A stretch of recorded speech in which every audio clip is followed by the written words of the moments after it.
साल 2021 वो साल जब इंडिया दुनिया का सेमीकंडक्टर हब बनने के रास्ते पर था और इंडिया को सेमीकंडक्टर हब बनाने के फोरफ्रंट पर था वेदांता ग्रुप। गुजरात में सेमीकंडक्टर प्लांट लगाने जा रही है। And this is, we were dreaming for this for last 10 years. पर फिर जुलाई 1, 2022 को ये खबर आई कि जिस कंपनी पर इंडिया की इतनी बड़ी जिम्मेदारी थी उसके शेयर्स तो 50% से भी नीचे गिर गए। तो अब सवाल यहां पर यह आता है फ्रेंड्स कि इतनी आउट परफॉर्म्ड कंपनी को इतनी बड़ी जिम्मेदारी आखिर कैसे दे दी गई। आइए जानते हैं इसके पीछे क्या गेम था। वेल हेलो फ्रेंड्स, मेरा नाम है गौरव ठाकुर और वेदांता ग्रुप के कोलैप्स होने की असली वजह है यूएस और China. Let me explain. So Vedanta को नीचे गिराने में यूएस की क्रेडिट एजेंसीज का सबसे बड़ा हाथ है और बात रही चाइना की तो उसने तो वेदांता को गिराने के लिए इंडिया में डायरेक्ट फंडिंग भेजे। तो आखिर क्यों इतनी बड़ी पावर्स इंडिया के पीछे पड़ी है? Let's find this out. So जैसे ही इंडियन गवर्नमेंट ने ना सेमीकंडक्टर प्लॉट को लॉन्च किया, इसकी जिम्मेदारी वेदांता ग्रुप को सौंप दी गई। उसके बस कुछ ही महीने के अंदर US credit rating agency standard and poor S&P ने इंडियन माइनिंग जायंट वेदांता पर एक रिपोर्ट पब्लिश कर दी। इस रिपोर्ट में वेदांता को B नेगेटिव रेटिंग देते हुए कंपनी के कॉर्पोरेट स्ट्रक्चर यानी उसके फाइनेंशियल हेल्थ पर ही सवाल उठा दिए गए। S&P ने यह भी कहा कि कंपनी के ज्यादातर पैसे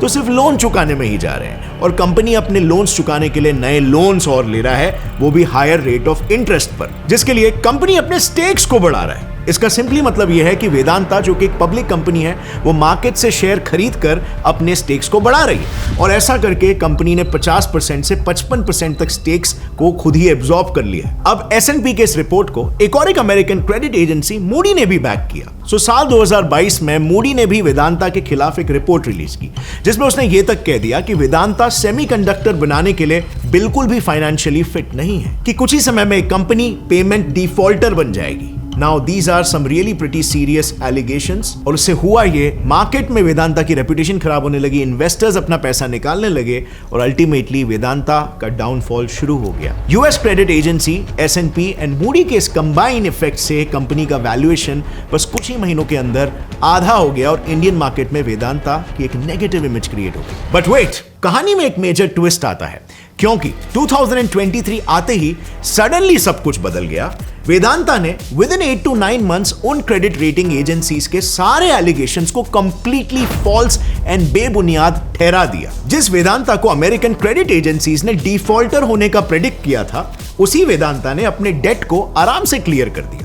सो फाइनेंशियल ईयर 2021 की बात अगर करें तो कंपनी का डेट 24,414 करोड़ था, बट आज वेदांता ने उन क्रेडिट एजेंसीज के एलिगेशंस को मात देते हुए अपना डेट सीधा 21,000 करोड़ से 3,435 करोड़ तक पहुंचा दिया। और सिर्फ इतना ही नहीं, कंपनी ने 150 मिलियन शेयर्स को मार्केट में लॉन्च करके खुद को प्रूव किया। वहीं पर आज 2023 आते आते कंपनी ने पूरे $2 बिलियन का लोन सिर्फ 11 महीनों के टाइम लिमिट में ही क्लियर कर दिया। मूडी क्रेडिट एजेंसी ने जो पेमेंट डिफॉल्ट के एलिगेशंस लगाए थे, वहीं पर इसके विपरीत वेदांता का पोर्टफोलियो आज और भी ज्यादा स्ट्रॉन्ग और डाइवर्सिफाइड हो गया है।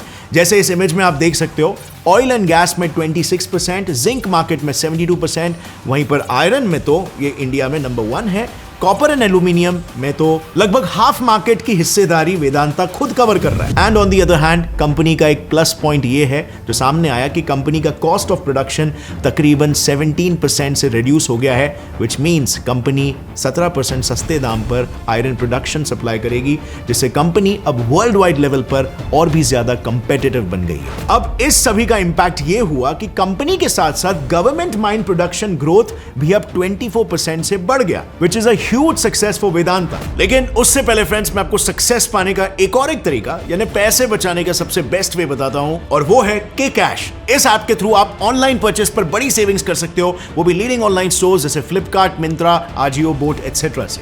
यहां पर आपको शॉप करके अपने परचेस पर डिस्काउंट्स मिलेंगे, बट सबसे क्रेजी चीज ये है कि डिस्काउंट्स के ऊपर किक कैश आपको रियल मनी कैशबैक में देता है, जिसे आप इजीली अपने बैंक अकाउंट से विड्रॉ कर सकते हो। ये बेनिफिट्स पाने के लिए सबसे पहले किक कैश ऐप पर रजिस्टर करो, फिर अपने फेवरेट स्टोर पर जाओ और बेनिफिट्स अवेल करो। फॉर एग्जांपल, लेट्स से आपको बोट से ईयर प्लग्स लेने, तो आप ऐप पर जाकर अपने फेवरेट ऑफर को सिलेक्ट करो, शॉप नाउ पर क्लिक करो, जिसके बाद ये ऐप आपको बोट की वेबसाइट पर ले जाएगा जहां पर आप ऑर्डर प्लेस करेंगे and within 5 minutes kick cash sales को ट्रैक करके सीधा कैशबैक वॉलेट में ऐड कर देगा। और बोट से सेल्स कंफर्म होते ही किक कैश वॉलेट से सीधा आपके बैंक अकाउंट में ट्रांसफर भी आप कर सकते सकते हो using 3 simple methods, UPI, Paytm and bank transfer. और इसी के साथ किक कैश पे अपने फ्रेंड्स और फैमिली को रेफर करके उनकी पहली सेल पर आप दोनों को 200 रुपए का कैशबैक मिलेगा। And adding to it, life time उनके अर्निंग्स का 20% भी आप अर्न करोगे। So go check it out and don't forget to use my coupon code GETSET10। And now let's come back to the topic. हम देख रहे थे कि वेदांता को इतने जल्दी सक्सेस मिलने का क्या रीजन था।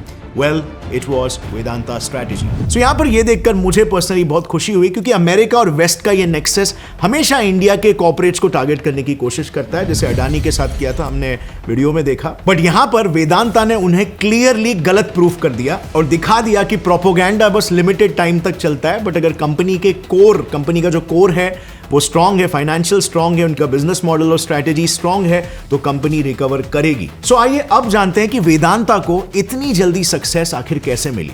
इसके पीछे उसके स्ट्रैटेजी का सबसे बड़ा हाथ था। सो वेदांता ने बड़े ही स्मार्टली अपने एक्स्ट्रा एसेट्स को बेच दिया और अपने फ्यूचरिस्टिक नजरिए को एक्टिवेट करके सेमीकंडक्टर जैसी टेक्नोलॉजी में इन्वेस्टमेंट किया। अब ये लिमिटेड फोकस और कमिटमेंट की वजह से पॉजिटिव इफेक्ट्स जनरेट होने लग गए और as a result government of Goa ने तो अपने यहाँ के आधे से ज्यादा माइंस का कॉन्ट्रैक्ट सीधा वेदांता को सौंप दिया, जिनकी मदद से वेदांता अब चाइना को भी बीट करके जापान और कोरिया का स्टील मार्केट कैप्चर कर रहा है। मतलब चाइना भी वेदांता से डायरेक्ट कंपटीशन में आ गया है। और सरप्राइजिंगली इसका इफेक्ट ये हुआ कि जो शेयर्स वेदांता के ड्रास्टिकली डिप हुए थे वो ट्रिमेंडसली अब बढ़ गए, because this company has now started taking over the giants. Actually company का पहले से ही बैकग्राउंड काफी क्लियर था, बट ये पूरा अटैक यूएस द्वारा वेदांता के थ्रू इंडियन इकोनॉमी को हैम्पर करने के लिए था। और इसके पीछे का रीजन था इंडिया को कंट्रोल करना, ताकि वो सेमीकंडक्टर प्रोजेक्ट की तरफ अपने कदम ना बढ़ा सके। तो जनरली यूएसए दुनिया के किसी भी इकोनॉमी या बिजनेस को अपने क्रेडिट एजेंसी के थ्रू अटैक करता है। अब जैसे अडानी को हिंडनबर्ग ने ट्रैप किया,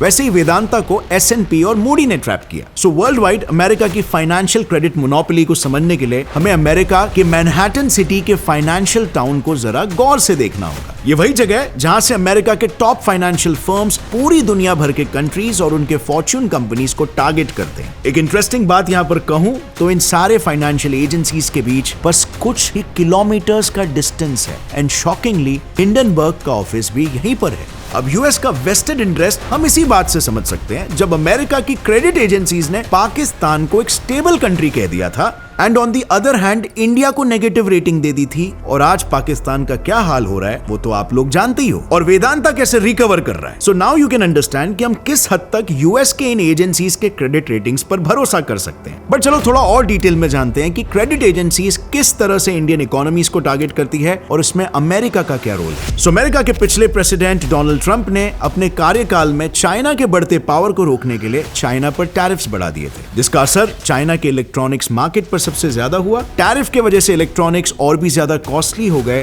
जिससे फॉक्सकॉन जैसी टाइवानीज कंपनीज पर भी इंपैक्ट पड़ा। अब ये बात तो यूएस के टैरिफ इंपोजिशन की हुई, लेकिन इसका एक और एक पहलू ये भी है कि क्योंकि चाइना में फॉरेन कंपनीज का ये हाल हुआ, तो अपने ऑपरेशंस को और अपने वर्कर्स को इस हालत से बाहर निकालने के लिए फॉक्सकॉन जैसे कंपनीज अपने ऑपरेशंस को चाइना से बाहर निकालने लगे। अब चाइना से बाहर उन्हें एक सेफ और प्रोग्रेसिव कंट्री की जरूरत थी, जहां पर वो अपने ऑपरेशंस को अच्छे से स्केल कर सकते हैं। और फॉक्सकॉन को ये मिला इंडिया में, जहां उसने वेदांता के साथ मिलकर सेमीकंडक्टर प्लांट बनाने का अनाउंस कर दिया। और यही एग्जैक्ट बात यूएस को पसंद नहीं आई और इसीलिए यूएस ने S&P के जरिए Indian semiconductor giant Vedanta group को टारगेट करने का फैसला किया। इनफैक्ट मूडी क्रेडिट एजेंसी की रिपोर्ट भी इसी दौरान पब्लिश करवाई गई एंड नॉट सो शॉकिंगली इस पूरे रिपोर्ट में ज्यादातर सेमीकंडक्टर्स की कैपेसिटी पर ही सवाल उठाए थे। अब on the other hand surprisingly इस सब में चाइना भी पीछे नहीं हटा। चाइना ने भी अपने कंपटीशन को हटाने के लिए स्टरलाइट कॉपर के अगेंस्ट स्ट्राइक स्पॉन्सर किया। अब स्टरलाइट कॉपर वेदांता ग्रुप की एक सब्सिडियरी कंपनी है, जिसने चाइना को उसके जापान और साउथ कोरिया वाले कॉपर मार्केट से ही बाहर कर दिया था।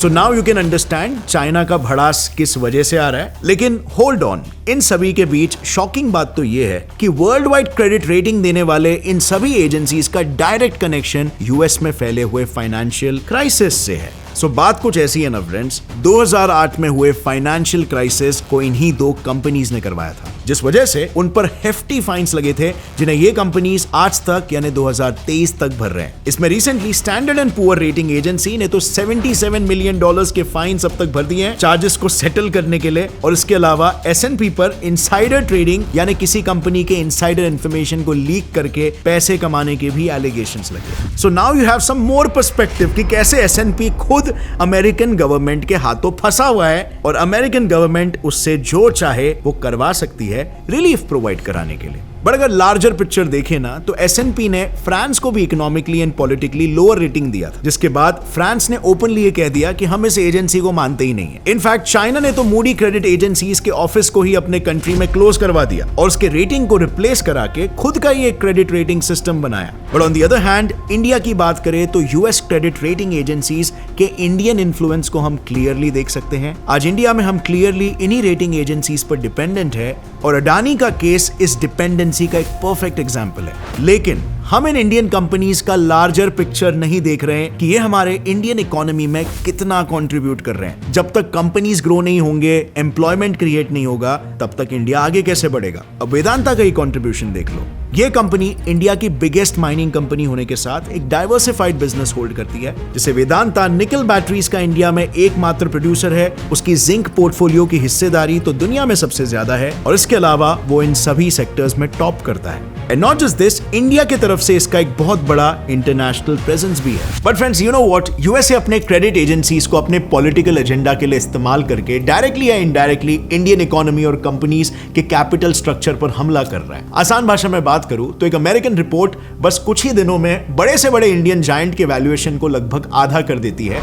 जिससे यूएस अपने वेस्टेड इंटरेस्ट तो पूरा कर ही रहा है, लेकिन इसका एक साइड ये भी है कि ऐसा करके वो इंडियन इन्वेस्टर्स के बीच में एक फियर पैदा करना चाहता है, जिससे हमारी देश की इकोनॉमी क्रैश कर रही है। But it's high time now हमें इन वेस्टर्न पावर्स के एजेंडा को समझना होगा। और हाल ही में मैंने एक वीडियो बनाया था जिसमें मैंने काफी डिटेल में एक्सप्लेन किया है कि इनका पूरा मॉडल क्या होता है, कैसे इनको क्या फायदा होता है और क्यों ये सारी चीजें अंजाम देते हैं, और अडानी के साथ कैसे ये स्ट्रेटेजिकली किया गया। आप यहां पर क्लिक करके उस वीडियो को देख सकते हो। इस वीडियो से अगर आपको कुछ भी नया सीखने मिला, एक लाइक जरूर ठोकना, मेरे चैनल को सब्सक्राइब कर दो और बेल नोटिफिकेशन दबाना, ताकि आगे आने वाली कोई भी वीडियो की अपडेट आप मिस ना करो। As always, stay curious, keep learning and keep growing. जय हिंद।